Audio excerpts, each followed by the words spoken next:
Turn to the teacher. Turn to the teacher. Turn to the teacher. Turn to the teacher. Turn to the teacher.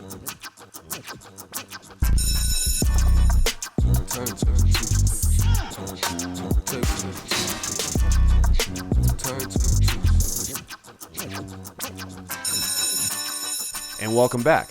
I'm Mike with the Turntable Teachers, and class is back in session, here for another guest speaker episode at AOA Studios. If you're an artist, podcaster, or a content creator of any kind, make sure you hit us up at aoastudios.org and book your session today. We offer a plethora of services, including videography, photography, audio engineering, podcasting, and so much more, so make sure you check us out. And I am joined today by a very special guest. Yay. He is up for Pop Artist of the Year at That's the right. Boston Music Awards. Yes, I am. You are an unreal indie pop electronic artist. I'm so excited to have you on. This is CHYLD.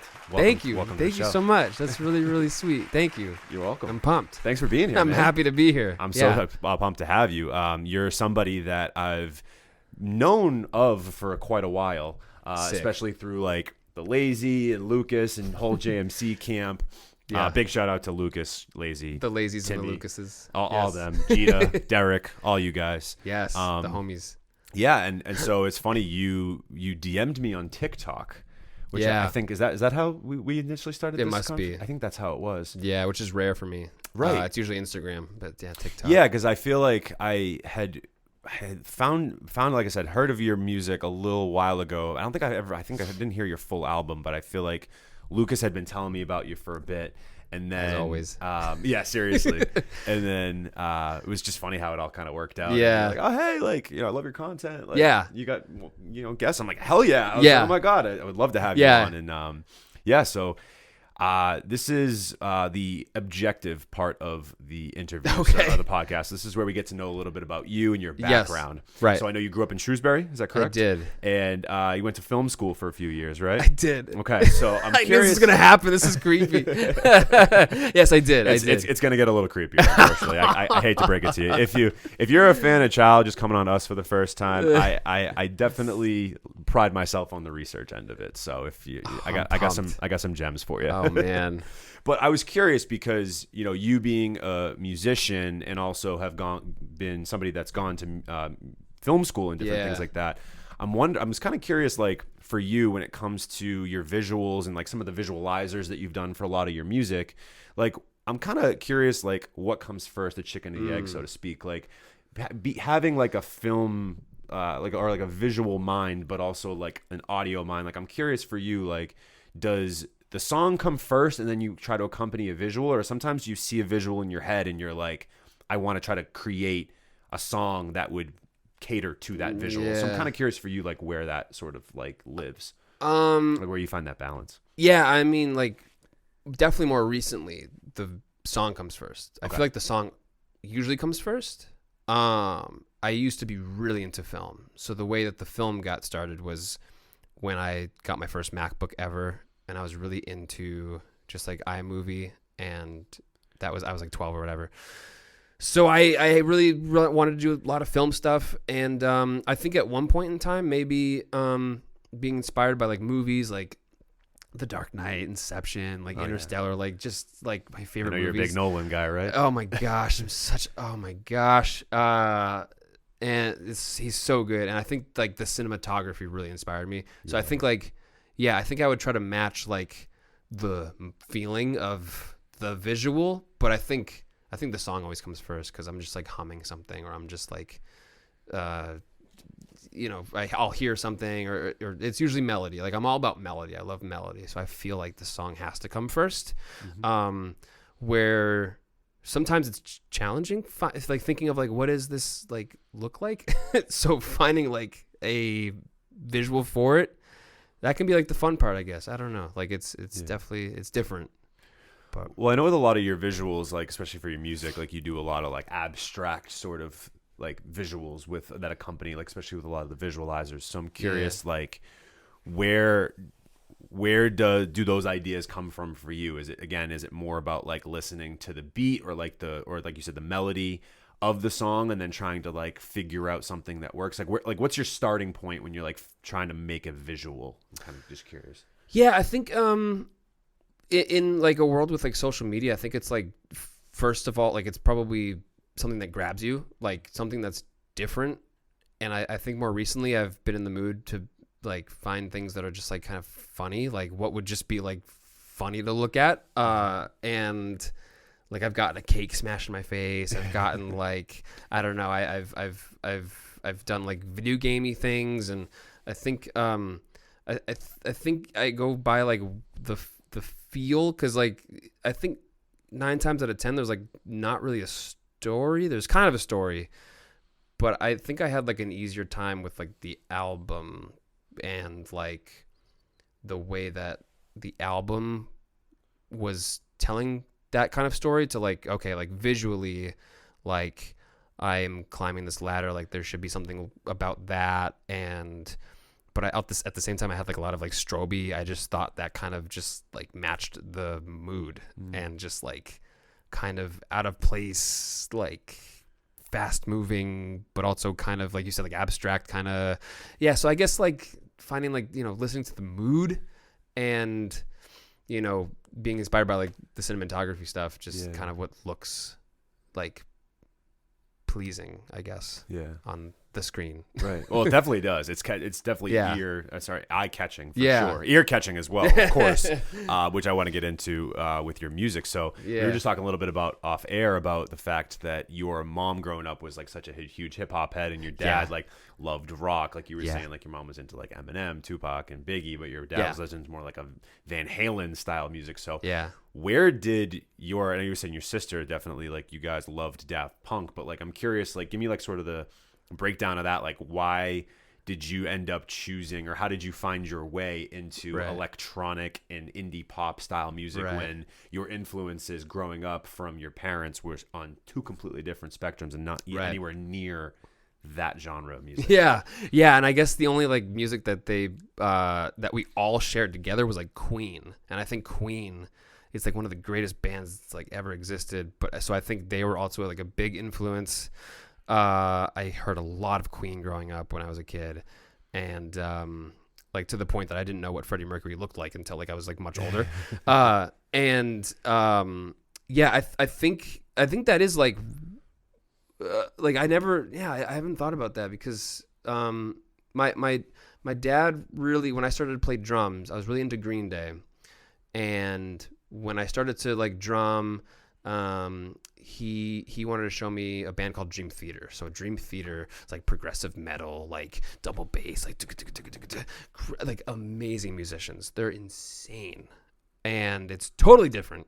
And I think just like the fact that I had like music all around me, like there's always an instrument. I was lucky enough to get like my first drum set. Like, you know, we had a guitar laying around. There was like a piano always there. I think just like any kind of music like interested me, but I want to say probably Skrillex got me into like electronic music. Like he was, I mean, because I was like a sophomore in high school when Skrillex like just like blew up out of nowhere, and I didn't understand what like dubstep was. Just listening to it more, I was just like intrigued. I think that's, but maybe before that was the Daft Punk influence. So I think somehow that kind of DJing stuff like slipped into my life. And I remember too, this came out of nowhere, but this like circus act, like the Ringling Bros or whatever. Not familiar. They used to have like this clown that would DJ. So when I was like, super young, I was really into him, and he was like a DJ. Interesting. And I'm sure if I look back at it now, I'm sure it was like awful. But I remember Daft Punk was like a huge influence though. So I think from there, Skrillex, Deadmau5, just like learning to produce like electronic stuff got me into EDM and just like what DJing was about, and kind of all things like electronic. I just got really into like the idea that like that's the future of music. Kind of. That makes sense. Right. And then for you, like, because I know you DJ, did you start off DJing and then you got into making music? Was that the it was like a little bit of both. It was like excuse me, it was like a little bit of like learning how to produce and also DJing, and like, you know, eventually I would like DJ these clubs in Worcester, and I would DJ like private events, or just like DJ for fun or like whatever. so I guess simultaneously like just doing that and learning how to produce electronic music kind of, Sure. and just kind of teaching myself just playing around with it, I guess. Yeah. And then Yeah. when was like, was there a moment for you when you remember like, oh wow, I actually love doing this music thing, like actually making my own music, and I want to try to pursue this as like a independent artist? Like, when was there a specific moment, or was it more of a gradual thing? It's probably a gradual thing. I'm trying to think. I feel like yeah, it was probably just gradual, because if I had maybe gone from the approach of like, this should be like my artist project, I feel like at one point I was just like making music, and I just like figured out, I can just put this on Spotify, and I was just kind of like messing around, just like putting music up, like posting it, and just growing like a little by little, like learning new things, like I can do that, and like, what is even mastering, and like just like things like one by one, just like like they were coming together. I was realizing that, I guess, just like piecing the puzzle together a little bit, and then I guess at one point, like, having like an old project we had, like Frevo was a thing, so that was also a learning curve. I guess it's all been learning curves up until like realizing, I'm a pop artist of some sort. Like, I think it's literally just been like a slow build into that. Yeah, I guess. Yeah, 100%. Yeah. Well, your stuff's incredible. I've really enjoyed listening to a lot of your music, and one of your songs just recently hit 2 million streams. Is that correct? Yeah, Or on Spotify. Which was one of the singles, right? Not was nothing off the album. I think you might be thinking of Antidote. That's it. Yes, Antidote. I think it's almost at like 3 million on That's Spotify, insane. which is crazy, because I never would have thought. That was one of your earlier singles, right? Yeah, Like, that was like right during the pandy, right during Yep. 2020. Yep. Yep. So that was, it was like 3 years ago. And you started releasing music a little bit before that, right? Like right Yeah. around like 2019-ish, right? Is Yeah. that kind of when you started? Okay. Yeah, a couple like singles and stuff, right? Yeah, Exactly. Totally. Yeah. So with a song like Antidote, I mean, did you have any inkling whatsoever that was gonna do what it has done? No, I made it for like, can I swear? Yeah, of course I made it you for can. shits and giggles. I just literally like, I literally just, the vocal that's on the official song, it's like just a demo scratch vocal. And I didn't really know I was saying words. When I just like spit out like, Nana-thon, I was like, kind of sounds like Antidote. So we just called it Antidote. And then I guess we just figured out, I was like, it kind of sounds like I'm saying antidote, and I don't know when to stop. So it was like vaguely, it's just like the way I write music, and I'll just like spit out gibberish. So it's like literally just gibberish, and it's still on, like that's in the song. It's just the original rough demo that I sent Mickey Darling. I was just like, this is an idea, and they like immediately like loved it. They were like, yes, we gotta do something with it. I'd sent them like one demo before that was like, we should try something, but this one I thought of them, I had them in mind when I made the idea. Right. Yeah. And so that just was like an organic situation where they were pretty much, you just like had this idea for the song, you had the demo, and then you sent it over to them, and they were pretty much just like, yeah, let's hop on this. Yeah, like within a month, like he sent like this whole verse and like all these layers and harmonies, and he was so funny with like little ad libs of like, they were like really appropriate, like they were just about like sex and just like like one line he was like talking about like fellatio and stuff, and like he had like a one of the ad libs was just him going like, oh, just like choking sounds. And I was like, man, this is not my typical song, but it was fun, and it was fun to make, and That's awesome. That's just kind of them. I feel like they have they're goofy and they're fun and they're sick. Right. Yeah. Good stuff, man. Well, I want to obviously get into your most recent project very soon, but I have my last question in the objective part of this the segment of the show is you being a music teacher, right? Because you were a music teacher for a while. You still are now. Like I still do a little bit. You still do a little bit now. Okay. Yeah. So I'm curious for you, like when being a music teacher and also being an artist and an active artist, I'm curious, are there any ideas or anything that sprouts from teaching your certain students or your clients, whatever it is, and maybe explaining a little bit background about that as well would be great, especially us being the turntable teachers, right? Being a platform about education. I love the idea of giving back and helping out and teaching others. I think it's amazing. Absolutely. But I'm curious for you, like, is there ever a moment where you're teaching a student where like they bring something to you and you're like, oh, that's like a great idea, or like there's something that inspires you to go back and like create something. So I'm kind of on your own. I'm kind of curious if that ever has happened to you.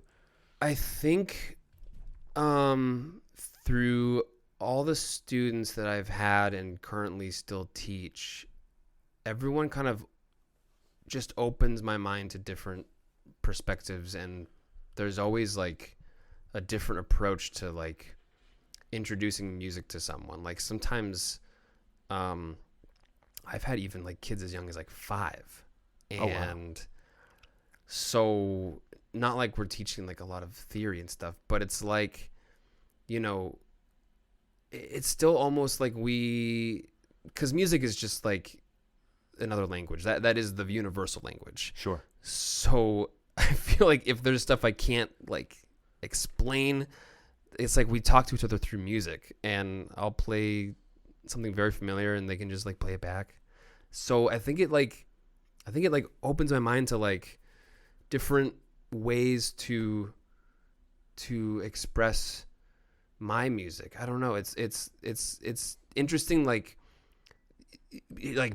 kind of like producing like kind of complex things, and I'm like doing like, you know, I learned like this is like engineering and like electronic production and stuff, and so just kind of bringing it back to like basic stuff is kind of like it's just all different perspectives. I think just learning everyone's perspective is always eye-opening, and it's always different, and it's always like oh man, like I never even thought about that. And I think I'll have moments where like I think there's music that I've made that students or clients have come to me and they're like, oh, this was really cool, like I was listening to this today, or like I just discovered that, and that's cool to me, because I think like I never think about why I do this, and I think that's a little bit of why. Like I kind of want to spark the next like Justin Bieber or like the next amazing artist, like with what I can do. But no, I don't think I've had like a moment that has made me like, oh, that's sick. Unless it's like, I think a student, like if anybody comes in with a song that I'm like, I didn't know this was a song, and I'll get like really hooked and try to learn it maybe. But so different perspectives, and people are just incredible. I don't know. Just like different opinions and perspectives really opens the door for you in a lot of ways. Yeah, totally. Yeah. No, I think that makes a lot of sense. And I'm curious too, like, where exactly do you teach? Like, is this something that you do like independently? Is this like, is there, like a specific spot where like just like independent? It's independent. So do you usually just like have clients at your house and things like that? Is that how it goes? Yeah, usually. Yeah. Well, that's so just like fantastic. in my studio. Yeah. And it's an interesting space. Still my home studio is still in my parents' basement. So it's still the area where I was like young and 5 and like was discovering so much music, and dope. like I feel like you can almost feel that energy in there too. But like maybe it's just me because I have been there. But living away from home is interesting though. So just like coming to my office, which is just like my old I almost said my own stomping grounds, but like where I grew up.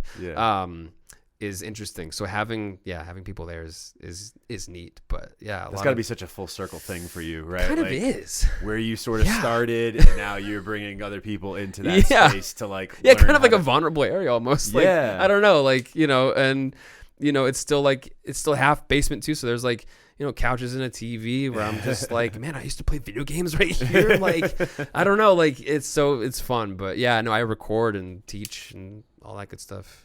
Breeding the next Justin Bieber in your parents' basement. Trying. Yeah. But that's awesome that like you were able to start in an area where like you grew up. I just find that so amazing. Yeah. And so fascinating. I want to move on to the main lesson, which is where we talk about what's going on with you now and like everything you got going on now. So I really want to talk about the most recent album, which is Moments. Yes. And it's doing amazing. And it's on an amazing body of work. You guys absolutely need to check it out after this episode, of course. Don't go anywhere because we got plenty more with CHYLD. But it's going to be linked in the description, so make sure you check that thing out. It's got a ton of great features as well with high-level artists from around the area that you may or may not have heard of, like Lazy and Pink Navel, Malik Elijah, an artist by the name of Nicole. She's not local, is she? I think for a second she was, and then she moved to LA. Okay. Or she's from Miami and lived in Boston. Maybe it was just for school, and I think she still lives in LA. Yeah. Not quite sure. But Gotcha. I think- Okay, that's fair. So I want to talk about like some of these more intricate songs and like the features and all that stuff. But I first want to talk about have you talk about the theme of this project, because I feel like it is electronic pop like music, but it's not in the way, like not many of the songs I like make me want to go and dance. A lot of them are very much more introspective and like very deep and vulnerable. So for you, like I'm really curious to hear about the theme and like how this album came together and like where your headspace was at when you were like going into something like Moments. Yeah, you know, I knew that I was gonna make an album. So ahead of time, I was like, okay, because sometimes I don't know, because sometimes I'll just have like a batch of songs. I'm like, this could be like a cool EP, but I knew I was like, okay, I want to make a project. I very consciously like was thinking about themes and what the sound could be, and because every like new idea I try to make, it should be like new and exciting, and it should sound like there should be something in there that you maybe haven't heard that is almost like futuristic. Like I want something that is unfamiliar, but so kind of experimenting. But I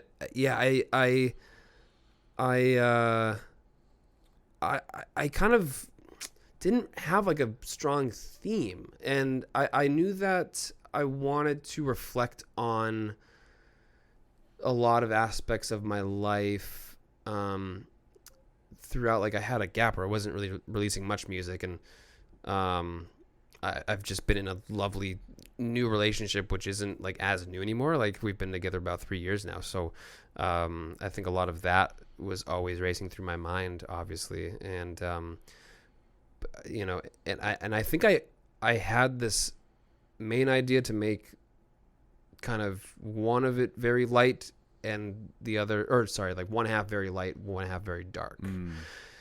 Second half feels a lot darker to me. Yes, that was kind of like a little intentional. Like I think at the interlude is kind of the breaking point, or the, you know, because even a little bit before the interlude, I feel like it gets a little dark. But yeah, I would say I kind of had the idea with the ladder and the sky, and I even thought at one point, ooh, what if we even saw like the light sky, but then like, or rather the light sky above the clouds, and then like underneath the clouds it was kind of like dark. So like you kind of had the both like kind of aspects, because I guess juxtaposition sort of. Yeah, like I like the contrast. I love making fun poppy stuff, but I also really love making sad shit, like a lot.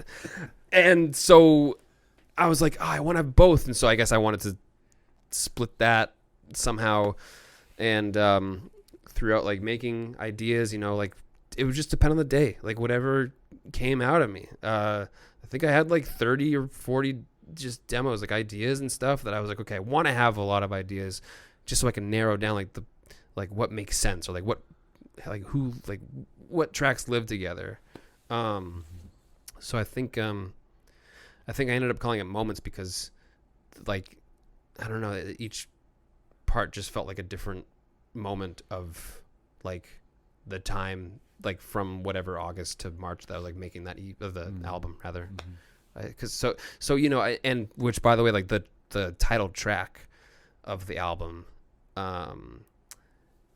was like a rough demo for the longest time, and I kind of hated it for the longest time. Huh. I certainly don't hate it. I appreciate that. My manager Dustin agreed. Like right when I sent him to him, I was like, I got this one. He was like, that's like your best one.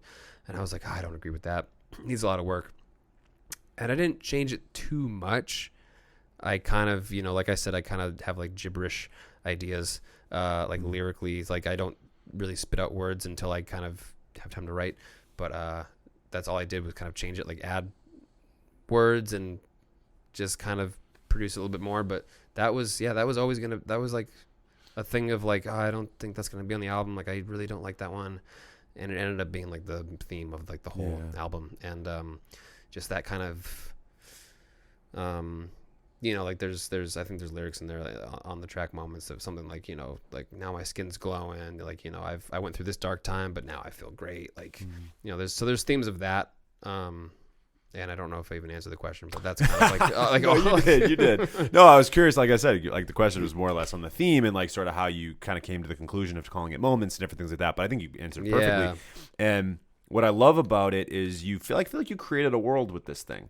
And I think there is, and the visual kind of goes with it. Like now, I think every time I even listen to the album, I just think of this, especially the first half. I think of this lighter, pinkish color. Like it's weird. Yeah. I can't even describe it off the top of my head. And I also like colors with like I can tell that. Yeah. music and like Yeah. I see certain like I it definitely felt.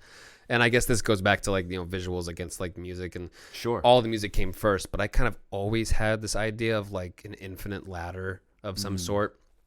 And I think when I mentioned that to somebody, they were like, oh, that's kind of like the meaning behind that is kind of means like you're growing, or like you're becoming your best self is like the meaning behind that, I guess. Sure, and sure. I didn't know that. And I was like, yeah, I guess that kind of tracks like that makes sense. And I think that's what I also want to show. I want to be like, okay, this is like my progress. This is like me at like, I've gone through like this rough patch, and this is me after that, or, Yeah, you show so much vulnerability in it. I mean, I think we talked about this when we were texting a while ago, but I'd mentioned that like I really, really, and again, this will go off to talk about like a lie. I like the sad. For some reason, I like gravitate to the sadder music Yeah, too. me too. When I went on It's Lit, they were like, "Dude, your podcast, your playlist is great, but do you love sad music are or you something good? like that? Yeah, you okay?" Like they literally just like, I was like, "Yeah, I think I'm okay." Yeah, I had a friend like text me, and like they said like, I listened to your album, like, are you good? Or something like that. I was like, yeah, I'm fine. That's I'm funny the as best. hell. I've been. Yeah, thank you. I Don't Like Anybody. I love that song.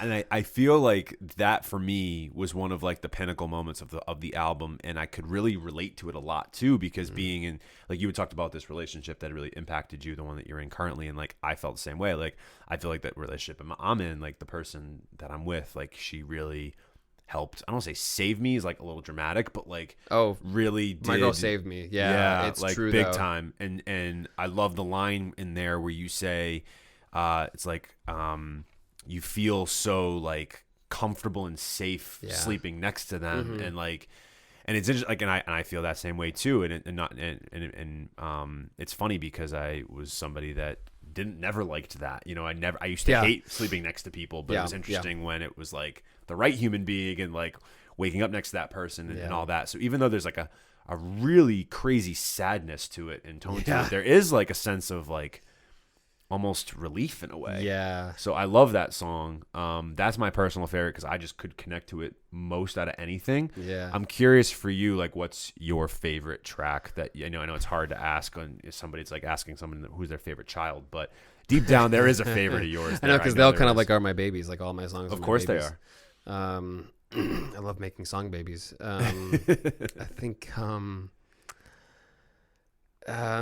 almost want to say I Don't Like Anybody, but I love Not a Minute. It's Cool. my jam. That's my jam. And that's the song Absolutely. with Nicole. Yeah. Yeah. Do you mind if we play that clip of that for Yeah. the people? All right. Well, here is a clip of Not a Minute from CHYLD's album Moments, and we'll take a quick break and we'll be right back. I've had too much to drink. I don't think it's a good idea to sit down and think of what I could have done differently. I've been such a nuisance. It's been driving me crazy. Baby, you mean the world to me. Nothing could replace it. Oh, I can feel the cold running down my spine. It's out of control. Ooh, I can feel the cold chills all down my spine. You make me feel so home. I don't wanna waste not a minute, not another minute, not a minute, not another minute.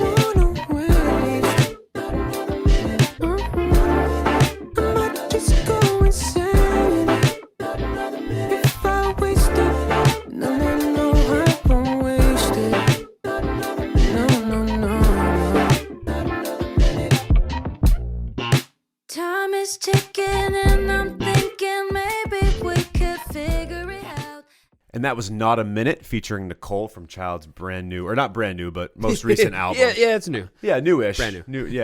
New album, Moments. So again, that is linked in the description if you enjoyed that song. Definitely listen to the whole project. It's an awesome listen. Thank you. And we're back with CHYLD. Yeah. So, No, I was gonna say that my other favorite is definitely I Don't Like Anybody, and it took a lot of shapes before like the final version. Yes, like it used to be just like an acoustic, very Justin Bieber-y, like pop. It was just a guitar and me, and then I don't know, and then it just took that shape. My favorite moment, my absolute favorite moment from like the process was like I kind of finished the album. It's like close, like second to last version before everything was finished, and I had shown my music mentor, which is my high school music teacher that I still keep in touch with. He's like a mad genius, and he's like the best, and I love him. And I showed him this album when it was like done ish, and like that song I Don't Like Anybody like made him cry. Like it actually made him cry. Wow. And I was just like changing. It was different for me. I was like, wow, yeah. I kind of that helped me like love it again a little bit. Like I was like, yeah, this is like kind of just like the ballad. But I was like, yeah, you're right. Like I really didn't realize how much emotion is just out there.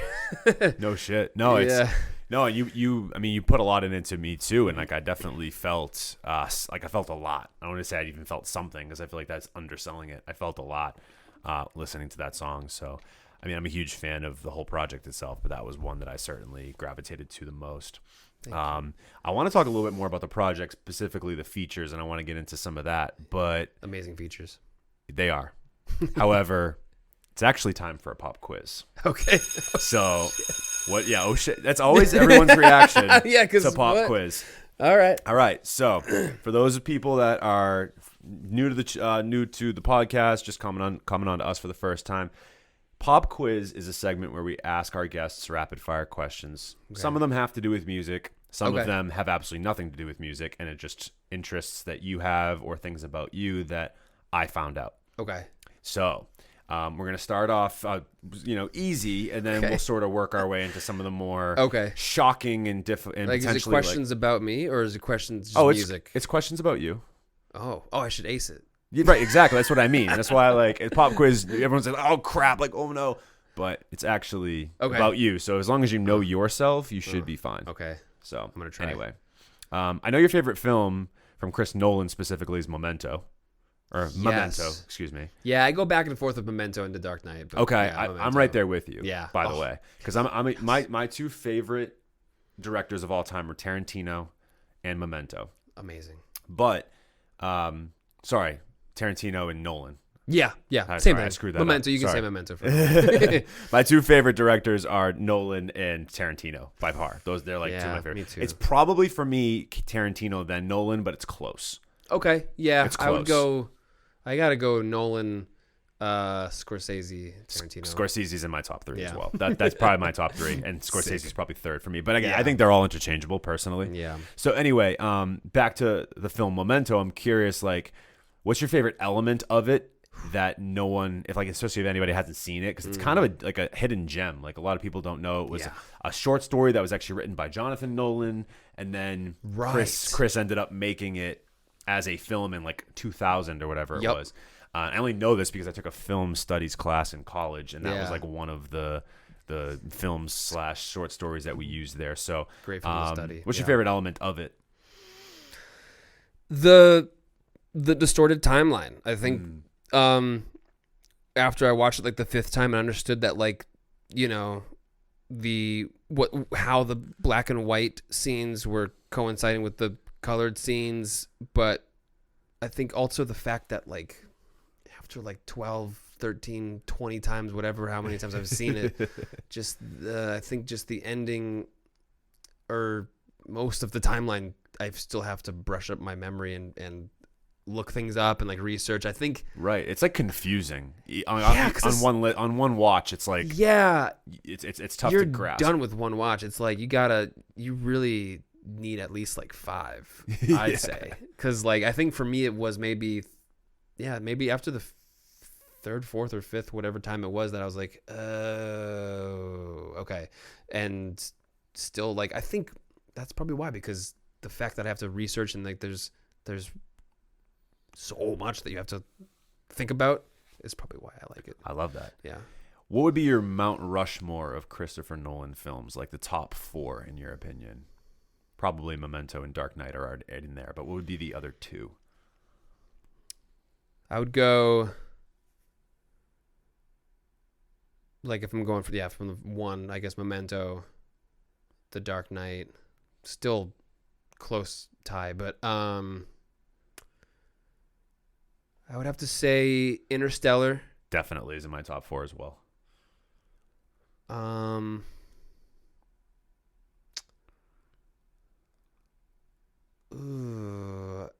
have to go Inception. Okay. And then honestly, Oppenheimer was fantastic. You liked Oppenheimer? I did. I did too. It was long. I felt I talked about this actually on the OK Kirby episode that we did about a month ago, or 2 months ago now. I felt weird walking out of Oppenheimer. Like, I didn't like how I felt, which is different. Probably, yeah, it was different for sure. I was almost like depressed. I was like, yeah. So we did all that for nothing? Like, it upset me. Or just the fact that like he knew this could potentially just kill everybody. Yeah. Was interesting. It's tough. Or that he didn't have to build. I think there's something about like he didn't have to build the bomb. No. That's what I mean. Like, there was no like reason to actually right. In the end, like, he didn't have to do it. I think I felt the same. I was like, oh man, like this is gonna be like, I'm just like explaining this movie to my parents. They already obviously know like who like Oppenheimer is, but like I was like when I tell friends about the movie, yeah, I saw this, and if they ask about what it is, I'd be like, yeah, like this guy like designed this bomb, but he didn't really have to, and there was an off chance that it might just destroy the planet. Like, it's crazy. It's crazy. It's a good solid 4 though. Those 4. I think so. Inception's good. I hope I'm not missing any.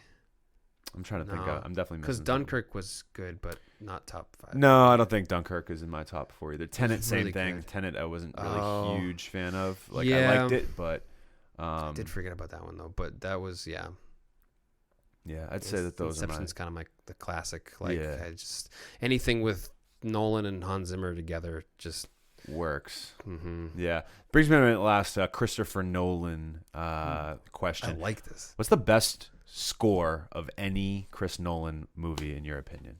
Interstellar. There was only one answer to that, and it was Interstellar. I'm so glad you said that. Yeah, because like there's so many good ones, but you really think about it, like, oh man. Yeah, I can still hear it. Mm.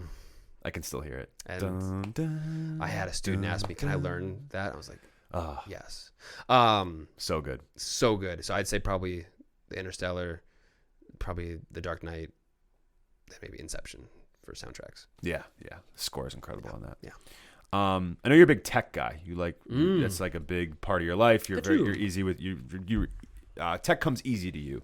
What's an aspect of technology that you find most beneficial in your everyday life? I guess the fact that everything's linked up. My phone talks to my watch, which talks to my computer, which talks to my TV, which talks to it's kind of everything. It's kind of nuts. The cloud. I like that. Cloud. I like that. Like, if I don't know, I won't ever miss a message, but maybe also that's like a terrible thing. Yeah. No, but like, exactly. But like, I don't know. I think there's that beneficial. Honestly, can I get a little deep? Sure. The fact that probably like none of like a lot of people's careers or like my career would be possible without it. Like, I feel like Apple kind of pioneered like making creative things accessible. Like, I think without that, like, I think about when I got my first MacBook Pro. I don't know if I never have had a MacBook in my life. I don't know what I'd be doing. I don't know. Like, would you been making music potentially? Like, you know, like maybe, but so different and a lot more difficult to access it. No, that's very true. I think, yeah, I agree. Same thing with my MacBook was right. I was like, okay, like I can actually start editing video on here now and like we're going back to that, like So I agree with you. And for kids to have like access to like where it's at now, just like so easily. is crazy. It is pretty crazy. That is I nuts. completely agree. So this is going to be like an interesting question. I'm very curious. So I have a cat. Her name's Pearl. She's all right. So I know a lot of people say this about their pets, but I will attest to this. Anybody that's met her will attest to this, that Pearl is not your typical cat. Okay. She has like severe trauma, PTSD kind of. She kind of is emblematic of that Sarah McLachlan song. I feel like when we got her, like she literally spent almost a full week underneath a bed. She would not come out. She was so scared. Now she loves us, and like obviously it's a great, she's like, cozy. loves my mom. Yeah, it's like this great, that's great. We were just away for that's okay. We were just away for like a week, and I was only away for 5 days. They were away for 10.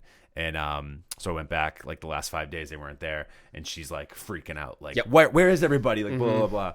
So and I know you're a cat guy because you have your cat Tuxie, right? Tuxie. Yeah, Tuxie. So what genre or music, or is there like a specific song do you think best represents Tuxie's personality? That was kind of an interesting question. Curious. I know you could take some time to think about it. That is gonna take a second. Bohemian Rhapsody. Bohemian Rhapsody. Okay. She's calm, and then she's just like out of nowhere. And then she's both. Like she's probably both aspects of the song. Like she's pretty, and then she's like really like just quiet and cozy. And the other time she's just like out there weird, crazy. I love that. Yeah. Great answer. Cool. Speaking of Bohemian Rhapsody, make your case why Freddie Mercury is the best singer of all time. He's probably, I think, just like physically, I think his mouth is just wired properly with the way his teeth are shaped, that he can hit that many octaves. We're getting dentistry with this. Okay. Yeah, I think there's just like science to it. I was having a debate about Freddie Mercury versus Michael Jackson, and I actually like looked it up because people are talking about voice, tone, songwriting, performance. There's like, Michael takes this, Freddie takes that. But I think Freddie still takes like a lot of like stuff like tone, songwriting, range, performance. I mean, they're both great performers. Right. That's why it's such a crazy head to head. Yeah. But it comes to personal preference at that point, I feel like. Yeah. I just feel like his voice is insane, but I feel like just he's a great just the greatest like inspiration. Gotcha. Very good. I love it. I know you're a big concert goer yourself. You like going to concerts? I do. What's the best show you've seen lately? I would say my favorite show probably wasn't too recent. I think I'm trying to think of all the good ones recently. Oh man, I'm sure I'm like forgetting a lot too. I mean, one that comes to mind was Marcus King. It was packed, sold out, and I didn't really know too much about. Like that was a rarity for me to go to a concert and not really know the headliner. But he was he killed it. Okay. And the crowd was loud and electric. It was House of Blues. It was. I love the House of Blues. Yeah. Great venue. All right, Marcus King. I like it. I think, that's just the first one that came to my mind. That was a great show. Yeah. And he was amazing, and I didn't really know anything about him, but I like it. Very good. Why not? Awesome. All right, one's got to go. Okay, so you can keep the other two. One of them you can never watch again, or maybe doesn't exist. The Office, Shark Tank, or Bar Rescue? Bar Rescue. Bar Rescue. Yeah, I guess. Those are like three. You like those three shows, though? Yeah. Those are very me. Yeah, I can't really get rid of The Office or Shark Tank. Okay, so Bar Rescue goes. Yeah, I guess. Even though John Taffer's so great. Yeah, Bar Rescue. Yeah. Okay. Speaking of that, I know in food, I know you're obsessed with buffalo chicken. What dish best incorporates buffalo chicken in your opinion? Is it like a sub? Is it a calzone, tenders, buffalo chicken salad? Like, what's the best way to consume buffalo chicken? The best way to consume buffalo chicken has to be buffalo chicken cheese dip. Ooh. Yeah. The dip. Okay. Yeah, I think the dip. Yeah, because you got the nuggets, you got the wings, you've got, I don't know, other things, I guess. But the Other dip- forms of chicken. yeah, I'd say the dip. That's how I fell in love with buffalo chicken. Interesting. Yeah. Yeah.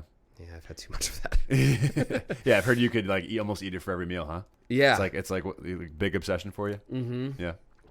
I know you're like quite a picky eater too. Like, what's a food that like you have been able to like come on to since not being such a picky eater anymore? That you maybe your youngest self would be shocked that you eat now. Oh, probably buffalo chicken. Is that really? Yeah, because I've had some hot ones too. I've had some really hot wings, and doesn't really bother me. I think it's like fun and it tastes so good. And I don't. I even like 3 years ago, Chris would be like, "What?" So, probably buffalo chicken. Buffalo chicken. Yeah, Okay. honestly, All right. I like it. fairly new obsession, but it's one that hasn't quit for like a year now. So it's like, Love yeah. that. What are you most excited about being a new uncle?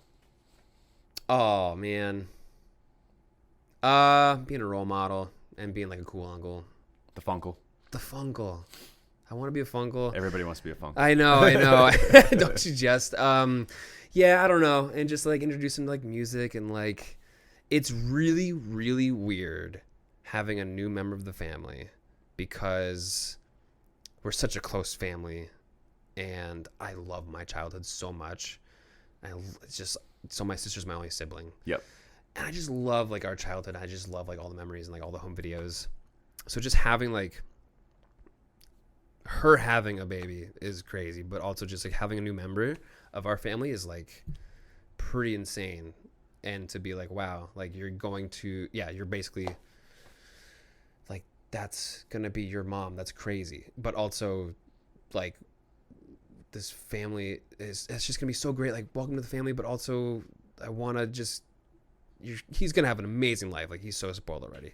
But yeah, just to introduce him to all the great stuff that I did like growing up, and just I don't know, That's awesome. It's really cool.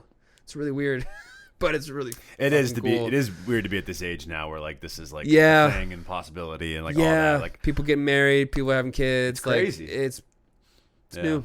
Yep, it is. It's a new. different. It is different. It's crazy. We are literally in that stage at this point. Yeah.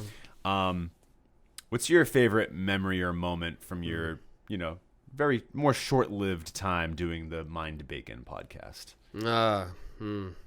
Gotta be the episodes with the boys. The episodes with the boys. That's why the podcast was so weird. I've always wanted like a music podcast, but also just like a hangout podcast. So it was like both. But yeah, I guess any episode with the boys. But one in particular, we did one episode outside. Okay. That was amazing.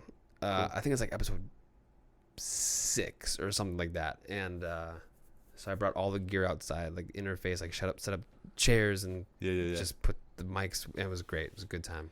Awesome. That was fun. What was the thought behind Mind Bacon? Like, why was that the title of the podcast? Out of curiosity. So originally, it was a YouTube show way back in the day that my friend and I did. So like we were best buds growing up, like since 6th grade. Okay. We've always done YouTube stuff, literally since like 6th, 7th grade. Okay. And at first, one of our first shows ever was called CHYLD. Okay. I don't think it exists anymore anymore, but I think when we wanted to like rebrand, I think we got like a little older, and I think like maybe Vine was coming out because we had this idea of like, oh, we want like, I think like short is like good, like short videos are good, and Which Vine was like the start of that. Yes, feel like, yeah, I Like, agree. a lot of people, like kids these days, don't even know what Vine is. Right. Like, Right. If you're under the age of 20, you probably don't remember Vine. Crazy. Yeah. Came and went. That was so fun though, and so like around that time, Vine was so fun. I miss it. I wish I could keep the videos I had. I know, seriously. It sucks that they like deleted the app. Yeah. It's just all gone. Everything So- there's gone. We had this idea for like minute-long episodes, but basically we did that for a long time, and so You're ahead of the curve there. I guess. A little bit. Thinking about it, like And short form content's king, you know? yeah, I mean, like right when like it was like the 6-second videos. So I think even like back then we felt like a minute was like kind of a stretch. We were like, yeah, I think minute episodes because we used to do videos that were like 3-4 minutes, like 9 minutes, like fun stuff, messing around, like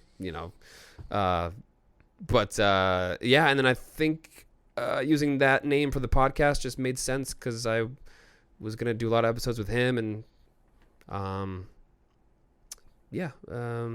But that name was kind of, oh no, I had it on a whiteboard. So when we were doing YouTube stuff, I had like name ideas. So I had one, I think it was called Mind Blown or something. Okay. And Greg read it wrong. And he said, oh, Mind Bacon. That's kind of interesting. I was like, no. It says Mind Blown. What did you say? Mind Bacon? I was like, oh shit. But that's literally how Mind Bacon. Happy accident. Those are the best. Especially in film, right? They call it the happy accident, right? Absolutely. I love that. And everything. Yep. And 100%. music. All the and time. music too. Yeah, absolutely. Any All sort of the time. creative component, I feel like. Yeah. Interesting. My last question in pop quiz. Obviously, we mentioned earlier up for Pop Artist of the Year. You were up for Best New Artist of the Year last year. Yes. What do these accolades and nominations mean to you? And then what would it mean to you to win it? Yeah. It's pretty darn cool because there's some pretty notable artists also nominated for like other things. And especially like this year, we got like Noah Khan up in a lot of categories. And so, just being alongside so many talented people is like pretty insane. I never thought that would be a thing. So, I think to win would be meaningful. I mean, it already is meaningful being, friends and like, it feels like friends and family. Like it really does. Like, and that's cool too, because, obviously, I guess I'm doing something right that like, I am in the same, realm of like a lot of really talented people doing cool things. So it's cool. And I think, I think it's just, it's pretty bizarre, but I feel like appreciated and loved, and that's cool. Yeah, well, it's well deserved. Thank you. And you definitely just won pop quiz, that's for sure. You got an A, so well I don't know done, how you well knew done. some of those things. This is what I asked. I was telling you. I was like, That's really cool. I don't reveal my sources on air. I'll tell you off air. But, Okay. That's fair. That's fair. Back to the album, back to the main lesson. Yeah. I want to talk about some of these features. Like, and again, you're kind of, when you say amongst your peers, like some of these, well, actually, a lot of these peers are also up for Boston Music Awards or are making massive waves in the Boston and Massachusetts scenes, particularly when you look at someone like Malik Elijah, Pink, Naval, and Lazy. So talk to me about how those three features kind of came to be, and just like their impact. You feel like your feelings on the impact that they had on this project. Totally. So I guess I think Lazy was one of the earlier features, and we had talked for a while, I think through Instagram, and it took me a second to be like, oh, you're from Boston? And I was like, I'm from Boston. What? And then actually kind of a more of like an inception of a story, Pink Naval. I knew about them for a while. So I went to this rap show. I think one of my friends, Sway Casey, was performing. He must have been. Because I'm thinking, why else would I have been there? And I was just like, let me check out the other, dope talent. And this was, I swear, this was like this was a hot minute ago. And I discovered Pink Naval. And I was like, they're so dope. And picked up one of their cassette tapes when I was at the merch table. We just had like a quick hi. I was just like, it was just so different. And so different. It was grungy nasty. And like, It was nasty. The way he uses the MPC, nasty. the way that they use the MPC like on stage, like just crazy, man. Oh. Like it's insane what they're able to do. It was like, so different. Yeah, so different. And I remember hanging on to that cassette tape for a long time. And I was always a fan. I think I had tried to collab for a long time. And then I think like out of the blue, like I probably just like DM'd them. I don't know. Like I think I was just like, I've been a fan of you for such a long time. Like I'd love to make a song. So that kind of came, that was like a long time in the making, like technically.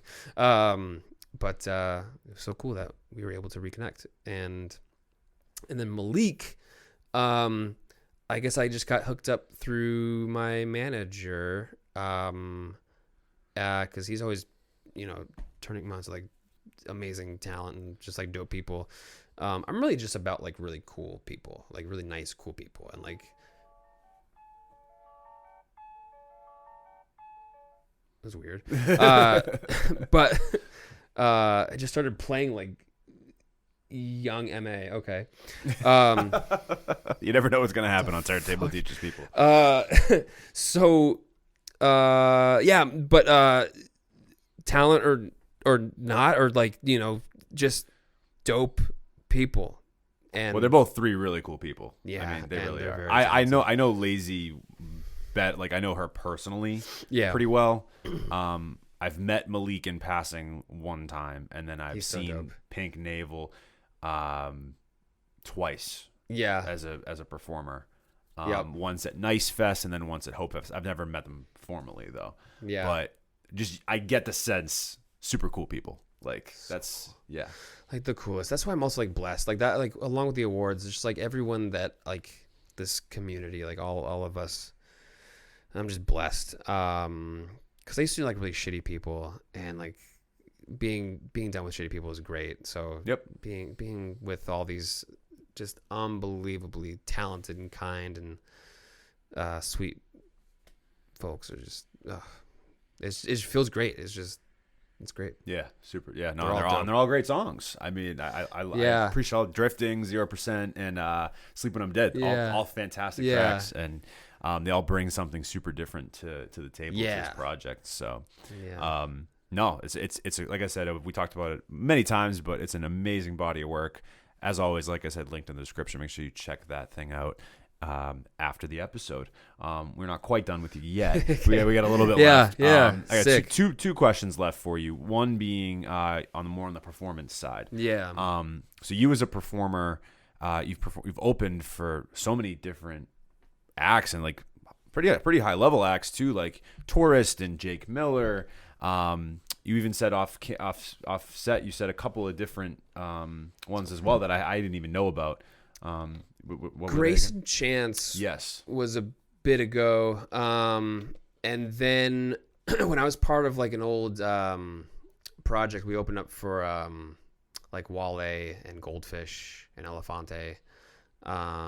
Super cool. Yeah, because we were still like half DJ, half singer, so we would open up for DJs, so like also like Cry Wolf. But yeah, now as CHYLD, I've opened up for like different pop artists and stuff, which is fun. No, it seems like that side of things is going really well for you. So I'm curious, like, how has the performance side of things really helped you grow as an artist and helped you to navigate more of the industry side of things? Yeah, no, I mean, there's nothing quite like being in person talking to people. Which, like, side note, what I'm trying to do more of with whatever next projects I'm going to be working on. I just have been doing like strictly like all in person, like a lot of in person studio stuff. Cause it just hits different. And, but I think that's one, game changer and like, kind of, I've learned a lot of lessons through my my setup, like my gear, like just talking to people. And I can kind of say I'm done with like that kind of like being intimidated phase of like nervousness and like, it's intimidating. It's like, just, opening up for, people who are like doing like the real deal, like touring or like, meeting their tour manager and stuff. It can be like intimidating, but like, I think I've learned a lot just from my setup, and every show is different too, but I think there's like nothing more valuable than in person, like talking to fans, talking to promoters, sound people for sure. Game changing. I don't know. That's awesome. Yeah. No, I'm excited to see you. It's pretty soon. This podcast won't be out but it'll Yeah. this show will have already been done, but you're opening for Lucas next weekend, so I'm really excited to see you live I'm for so the first pumped time. for that. Yeah, it's gonna be great. Just playing with the homies. Yep, It's fun. it's the best. Yeah. Those are the best ones, I feel like, for sure. Yes. Do you have a specific moment performing, whether it was for an artist or at a festival or whatever it is, like a particular performance that you feel like really blew you away or like was almost euphoric in a sense for you? Like that I've seen? No, for you as a performer. Performing. Like, was there either a performance or a crowd that like really just kind of, like I said, blew you away and like made it a euphoric experience for you? I'd say more recently, the audience at Jake Miller's show, they were loud. He has a very core fan base, Yeah. and I feel and very loyal fan base. Yes. Yeah. I have said this since the show. Yeah, they were loud. If I can hear everything through my ear monitors, like, you were loud. I had people screaming things at me, like, "How old are you?" I was just like, too busy focused on so many things that I didn't know how to answer it so awkwardly. I was just like, okay, I'm just next song. But yeah, having people like kind of charge me after I got off stage. Yeah, like they were just a little intense and like loud and loving, like not like in a scary way, but they were just like coming up to me and asking me. I had people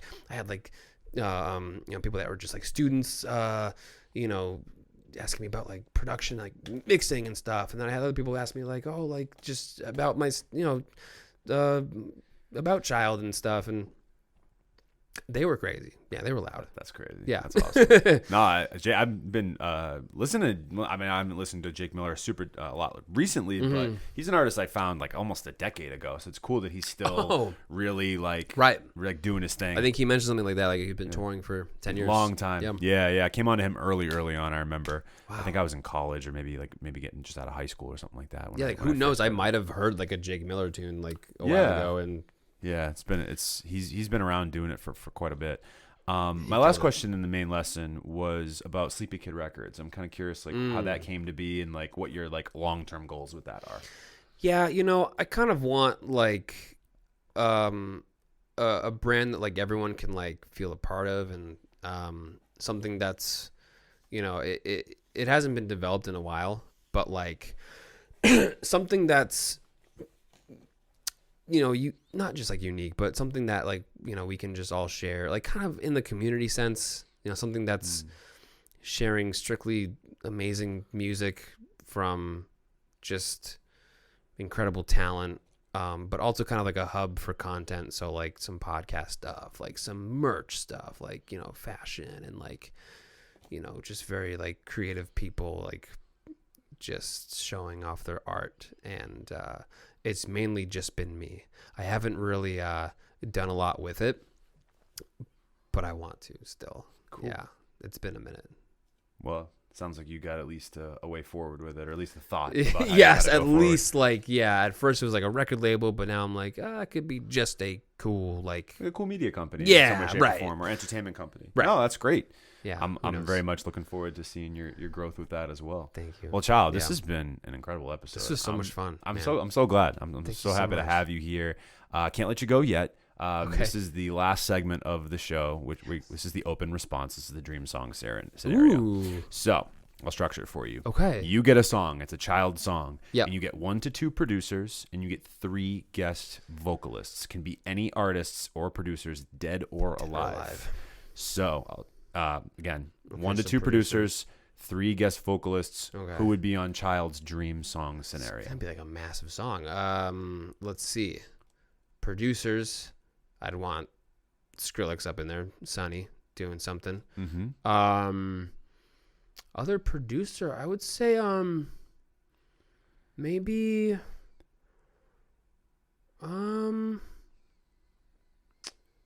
like Flume. Ooh. Yeah. That'd be fun. That'd be very electronic. Very poppy, very crazy. Man, that'd be nuts. Flume and Skrillex. Yeah, okay. And then just artists, vocalists. Yep. And you get a verse or an art or a hook, whatever you want to do on your I'll own get song. the hook. It'd be pretty cool to have like Kendrick.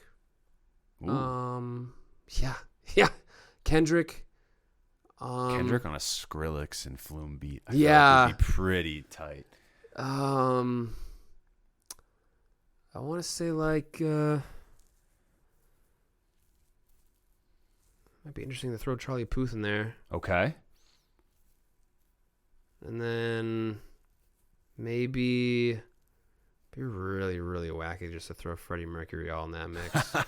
I love it. Why not? That'd be weird. Why not? Yeah, Let's why do not? it. Okay. Let's do it. Yeah.